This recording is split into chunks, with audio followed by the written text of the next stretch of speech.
All right, what is up, everybody? Welcome back to the channel. My name is Chris, and today I am back with another video here. That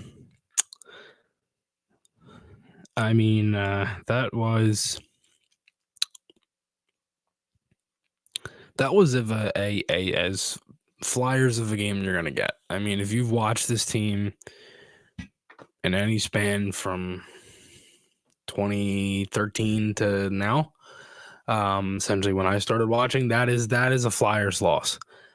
You play well for a ton of the game. You blow a ton of power play chances. You have a lead. Kind of let the other team stay in the game. You get a goal. You give it up right back. You give up a shit one a couple minutes later. And then you kind of fight your entire way through the entire third period. You go into a shootout and you lose. And the reason why I'm so upset is because it's Columbus. It's the Blue Jackets. I mean, they suck. They have sucked for forever. They've sucked essentially since they came into the NHL. It's a game that you can't really lose. People are going to blame Torts for this because he scratches Frost and Atkinson. We'll get in the lines here in a minute. This isn't on Torts. This is the same issues that I have been saying game after game after game, and it continues with the power play and the problems with the power play and the movement and whatever this power play does. They cannot finish. It is unbelievable what this power play, how much it drags this team down, and how much it doesn't matter what they do positionally, who runs it, who's on what spot, who's in the bumper in front of them. I don't even care anymore because it doesn't matter. They don't score, they don't generate anything. It doesn't give you momentum. It is in just about every single loss, I could probably look at the stats and say, yeah, the power play blew that one in just about every game. Even off the top of my head, I know that there's majority of the games that have been blown from the power play. And again, I'm not going to sit here and sugarcoat that specific guys and the run that the team had, because two guys get scratched in this game. Morgan Frost and Cam Atkinson. For Frost, who, again, I've disagreed with the benchings all up and down, and I thought Frost had a rough trip. I don't really think he's been himself lately. I think a reset is fine. For Atkinson, it's 100% warranted. I mean, I've said it last video. I think he's played just to be blunt, I think he's played like shit. I think there's been a lot of games where you don't really notice him in any sort of positive way. I think there's a lot of not laziness, but there are some plays that have been lazy, specifically the penalty in the last game, which ended up being the game-winning goal against Edmonton. He's needed a reset for forever. And, for Frost, I'll go back to him here for a minute. I think there were some good games here and there from Frost, and I don't know. I think, Frost is always, I think, thrown into the mix of everything, because really I don't think Lawton has played that great. I mean, Tyson Forrester hasn't scored in a month. I'm going to pull up a couple of dates here from some things that I wrote down. Atkinson's last goal was November 11th. Tyson Forrester was December 4th. Cam York was December 16th. Ryan Poehling was December 19th. Scott Lawton has scored 2 goals since December 2nd. And that's just those couple of guys. I mean, obviously, Couturier scoring, connecting with 2 goals tonight. But the offensive issues that are starting to come are because of the power play. And look, we knew that this was coming. Like, we knew that there were going to be some sort of games coming up where they were going to struggle. They were going to have, a ton of chances, and they were going to get goalied some nights. It happens, right? I mean, I'm not, no one expected them to make the playoffs this year anyway. It's not even something I'm talking about, thinking of, whatever. But it's frustrating because there are games like tonight where you definitely could have a better outcome. You could have scored more. You had the 5-on-3 for about 2 minutes, at the end of the first period. They moved the puck a ton. They moved the puck all night. I mean, they essentially in the last 8 minutes of the second period were in the Blue Jacket zone, and they did not do anything to score. It felt like there were times they were just passing the puck into the net was what it was trying to feel like. I'm not saying that they even played bad. It's just frustrating when it is solely the power play that continues to kill you every single game. It's a momentum thing. It's a swing. It's whatever. The power play just does not do it for this team. And I don't know what to say. I mean, you can't keep relying on Konechny. You can't keep relying on Couturier to score all of your goals.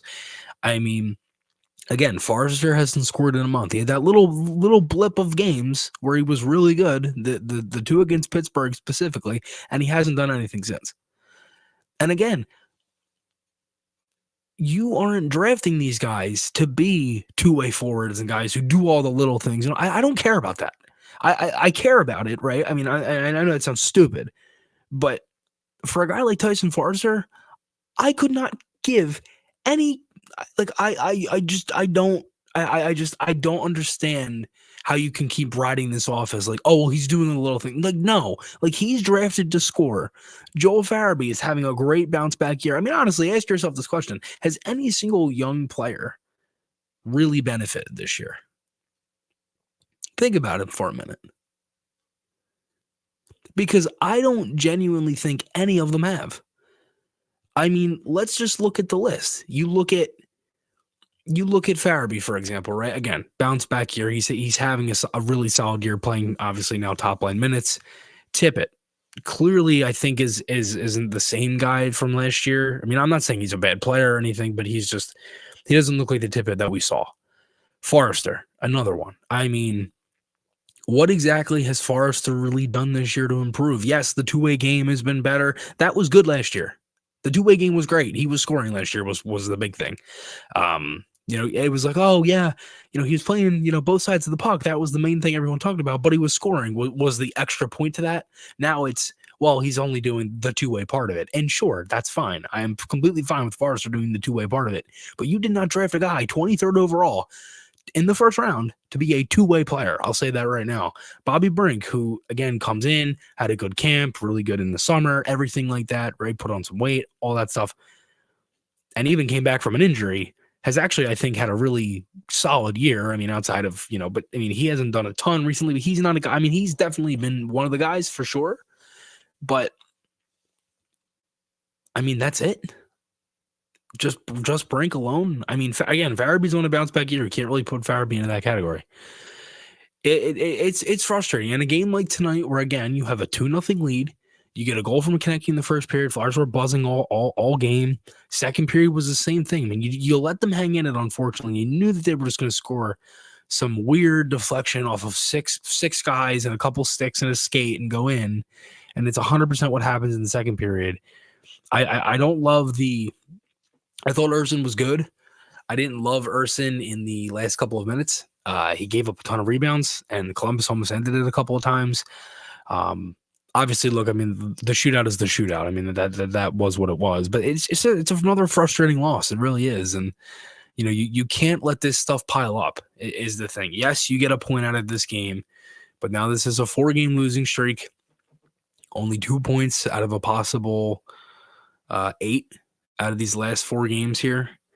And it's just unfortunate because some of these guys were warranted in scratches. But the reason that this team was having such a success was because of veterans, because of specific guys that were playing well. Their defense was good, and they got good goaltending, and the penalty kill's been really good. Power play has done nothing, and specific young players have not been scoring. And if those guys were scoring, they definitely would be in a better spot.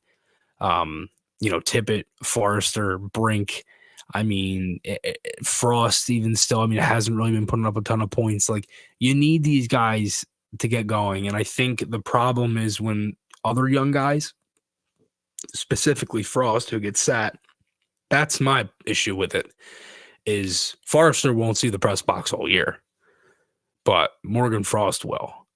And guys like Atkinson will, and guys like, which is honestly crazy because, obviously Torts is a fan of Atkinson and everything else, and, the connection they have and all. But when other guys are doing it and they don't get the same the same treatment, it's blatant favoritism in the lineup, and it shows. I mean, and people are going to disagree with that because the one time he scratched Atkinson for probably the one game all season, because I could highly doubt, I put a good solid amount of money on that Cam Atkinson probably won't get scratched for the rest of the year unless he's injured. I highly doubt that Atkinson will get health bombed for the rest of the season, because I think those two are definitely going to be back in on Saturday, because now it's going to get to the point of, oh, well, we've lost 4 in a row. Now we need to start winning again. And that's the thing is this really, this still goes back to my entire point of, is this team really rebuilding?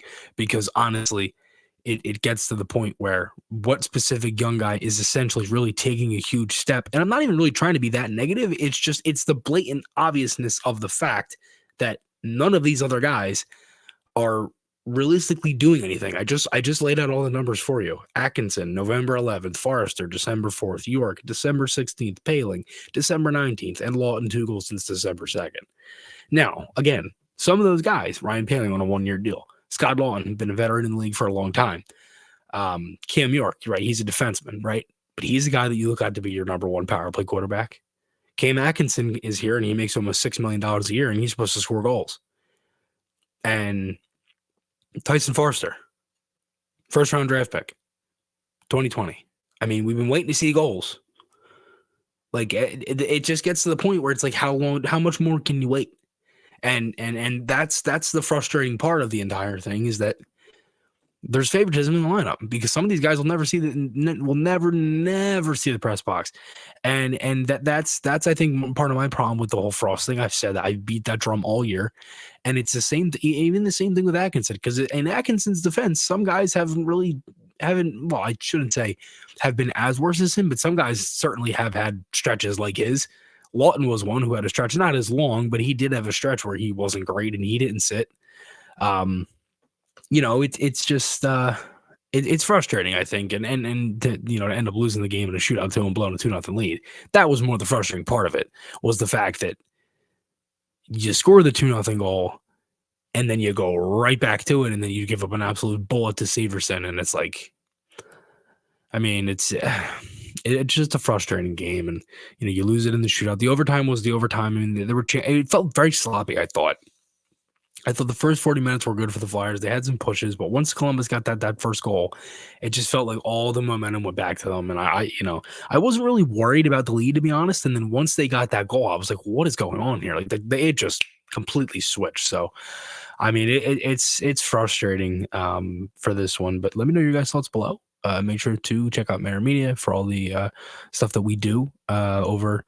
I will be at practice tomorrow, and then Cutter Gauthier, gold medal game, World Juniors. It's going to be a lot of fun to be watching that one. Thanks everybody again, as always, for all the support. My name is Chris, and I will talk to you all again soon. See you guys.